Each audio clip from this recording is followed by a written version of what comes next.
SRMPR global ரயில்வேஸின் சென்னையில் இருந்து சீரடிக்கு December மாதம் 25ஆம் தேதி 6 நாட்கள் ஆன்மீக சுற்றுலா. முன்பதிவுக்கு 8008000800. தமிழ்நாட்டில் ஒரே நாளில் 20 பேருக்கு கொரோனா தொற்று உறுதி செய்யப்பட்டிருப்பது மக்கள் மத்தியில் அதிர்ச்சியை ஏற்படுத்தியுள்ளது.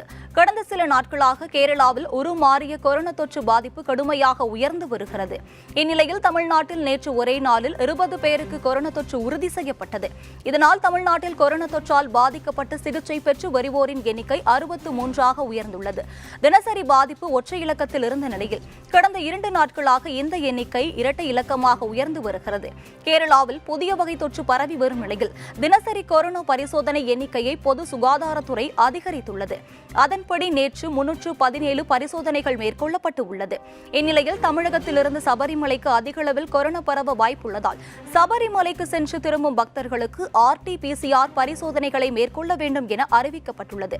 இதுகுறித்த கூடுதல் தகவல்களை எமது செய்தியாளர் மதுமிதா வழங்க கேட்கலாம். தமிழகத்தில் நேற்று ஒரு நாளில் கொரோனாவால் பாதிக்கப்பட்டோரின் எண்ணிக்கை 20ஆக உயர்ந்துள்ளது. கடந்த சில நாட்களாகவே கேரளாவில் கொரோனா பெருந்தொற்று பரவி வரும் நிலையில் தமிழகத்திலும் இந்த கொரோனா தொற்று அதிகரித்து வருகிறது. அதன்படி நேற்று ஒரு நாளில் தமிழகத்தில் கொரோனா தொற்றால் பாதிக்கப்பட்டவர்களின் எண்ணிக்கை 20ஆக உயர்ந்துள்ளது. இதன்படி தமிழகத்தில் கொரோனா தொற்றால் பாதிக்கப்பட்டு மருத்துவமனைகளில் சிகிச்சை பெற்று வருவோரின் எண்ணிக்கை 63ஆக உயர்ந்துள்ளது. தினசரி பாதிப்பு ஓரிலக்க எண்ணாக இருந்து வந்த நிலையில் கடந்த 2 நாட்களாக இந்த பாதிப்பு இரட்டை இலக்க எண்களாக மாறியுள்ளது. அதன்படி தமிழ்நாட்டில் டிசம்பர் 9ஆம் தேதி தொடங்கி 15ஆம் தேதி வரை 9ஆக இருந்த கொரோனா பாதிப்பு எண்ணிக்கை தற்பொழுது 2 நாட்களாக இரட்டை இலக்க எண்களாக மாறியுள்ளது.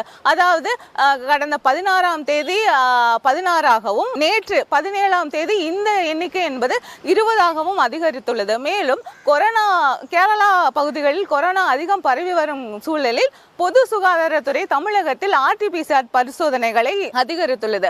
அதன்படி நேற்று ஒரு நாளில் 317 பேருக்கு RT-PCR பரிசோதனை செய்யப்பட்டு அதில் 20 பேர் கொரோனா தொற்றால் பாதிப்பு அடைந்துள்ளனர். மேலும் சபரிமலைக்கு தமிழ்நாட்டிலிருந்து அதிகம் பேர் சென்று வருவதால் இந்த கொரோனா தொற்று பரவ வாய்ப்புள்ளதாகவும், எனவே சபரிமலைக்கு சென்று திரும்பும் பக்தர்களுக்கு இந்த RT-PCR பரிசோதனைகளை அதிகரிக்க வேண்டும் என்றும் பொதுமக்கள் வலியுறுத்துகின்றனர். வேந்தர் செய்திகளுக்காக ஒளிப்பதிவாளர் நரேஷுடன் செய்தியாளர் மதுமிதா.